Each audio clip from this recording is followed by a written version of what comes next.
तो स्वागत है दोस्तों आपका हमारे इस चैनल पर।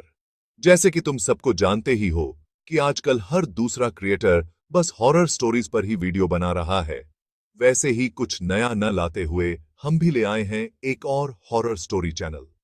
तो आज की जो कहानी है वो मेरे एक दोस्त की कजिन की है, जिसका नाम हम रिवील नहीं कर सकते, तो हम उसे रिया बुलाएंगे। रिया एक बहुत ही एम्बिशियस लड़की है। वो एक ऐसे गांव से है जहां लोग ज्यादा पढ़े लिखे नहीं हैं, लेकिन अपनी मेहनत से उसे पंजाब यूनिवर्सिटी चंडीगढ़ में स्कॉलरशिप पर एडमिशन मिल गया। आगे बढ़ने से पहले बिना देरी किए हमारे इस चैनल को लाइक, शेयर और सब्सक्राइब जरूर करना, वरना अगला हॉरर इंसिडेंट आपके साथ भी हो सकता है। कॉलेज में एडमिशन होने के बाद उसे गर्ल्स हॉस्टल नंबर 5 अलॉट होता है, जिसे सावित्री बाई फुले हॉल भी कहते हैं। उसकी सहेलियों ने उसे बताया था कि यह हॉल हॉन्टेड है, लेकिन रिया को भूत प्रेत पर विश्वास नहीं था, और इस बात को नजरअंदाज करते हुए उसने अपना पूरा फोकस अपनी पढ़ाई पर दिया। कॉलेज के पहले 2 साल रिया के लिए बहुत अच्छे निकले, लेकिन उसकी पढ़ाई के फाइनल साल में कुछ ऐसा हुआ जिसे वो कभी भी भुला नहीं पाएगी। नवंबर का महीना था और सभी लड़कियां दिवाली के लिए अपने अपने घर जाने की तैयारी कर रही थीं। लेकिन अनफॉर्चुनेटली रिया की ट्रेन की टिकट कंफर्म नहीं हो पाई थी। इस वजह से वो घर नहीं जा सकी। पर दुखी होने की बजाय उसने सोचा, क्यों न अपने फाइनल प्रोजेक्ट को और बेहतर बना लूं। तो दिवाली से एक रात पहले वह हॉल में बैठकर अपने प्रोजेक्ट पर काम कर रही थी। रात आधी से ज्यादा बीत चुकी थी और रिया को अचानक से ऐसा महसूस हुआ कि वह इस बड़े हॉल में बिल्कुल अकेली है, और हॉल में अजीब सी खामोशी थी।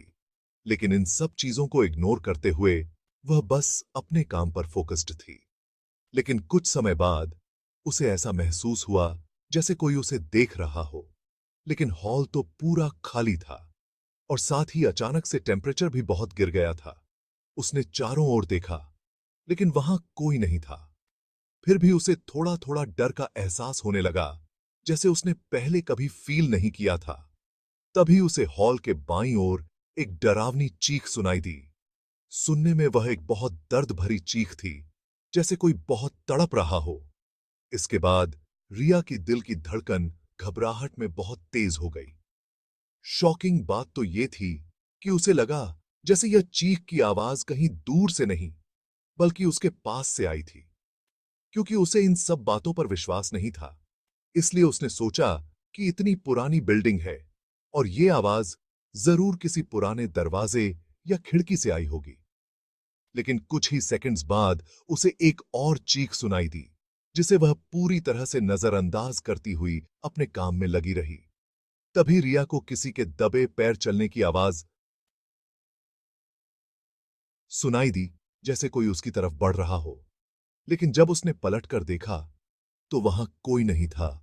तभी वह दबे पैर चलने की आवाज तेज भारी कदमों की आवाज में बदल गई, जिससे रिया का दिल रुक सा गया और वह जल्दी जल्दी अपना सारा सामान समेटने लगी। तभी वह जल्दी से दरवाजे की तरफ भागी और दरवाजे को खोलने की कोशिश की, लेकिन दरवाजा बंद था, जो आज से पहले कभी बंद नहीं हुआ था।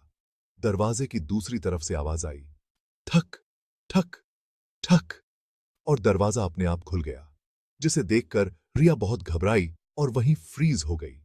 लेकिन 1 मिनट बाद उसे ख्याल आया कि उसे भागना चाहिए, और वह किसी भी चीज की परवाह किए बिना अपनी पूरी ताकत से कॉरिडोर की तरफ दौड़ने लगी। तभी अचानक से उसे वो दिखाई दी जिसे सोचकर वह आज भी कांप उठती है। एक औरत या कोई एंटिटी बिल्कुल उसके सामने थी, जिसने सफेद रंग की साड़ी पहनी हुई थी। उस एंटिटी की निचली बॉडी बहुत धुंधली धुंधली थी। उसका चेहरा उसके लंबे बालों से ढका हुआ था। एक बार तो उसे लगा कि ये उसकी कल्पना है, लेकिन जब उसने दोबारा देखा तो वह औरत उसके और करीब आ चुकी थी। उसकी आंखें खोखली थीं, लेकिन रिया को ऐसा लग रहा था कि वह उसी को देख रही है। तभी रिया हॉल की एग्जिट की तरफ भागी, लेकिन दरवाजा बंद था, और उसने अपनी पूरी ताकत से दरवाजा खोलने की कोशिश की, लेकिन कोई फायदा नहीं हुआ। अब रिया डर के मारे रोने लगी और उसे छोड़ने की भीख मांगने लगी।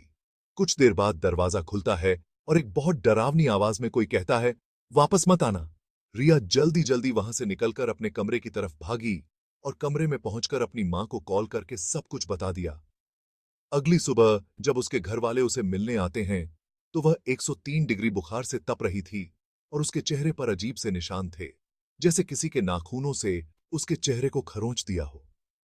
उसे देखकर उसके घर वाले बहुत डर गए और उसे फौरन अपने साथ घर ले गए। पर इस सब के बाद वह बहुत ज्यादा डरी डरी रहने लगी और हल्की सी आहट से भी डर जाती। उसके घर वालों से उसकी ये हालत देखी नहीं जा रही थी।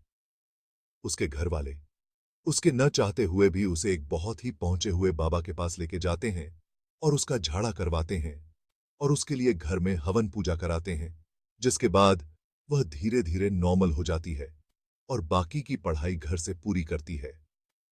अब रिया बिल्कुल ठीक है और अपनी जिंदगी में खुश है। लेकिन आज भी सावित्रीबाई फुले हॉल में ऐसी घटनाएं होती रहती हैं जिसका कारण कोई नहीं जानता। तो दोस्तों, कैसी लगी आज की यह कहानी? जैसी भी लगी हो, चैनल को लाइक, शेयर और सब्सक्राइब जरूर करना न भूलें, ताकि आपके साथ ऐसा कुछ न हो और हमारी आने वाली सारी वीडियो के बारे में आपको पता लग जाए। तो मिलते हैं अगली बार यहीं पर किसी नई कहानी के साथ। Thank you and good bye.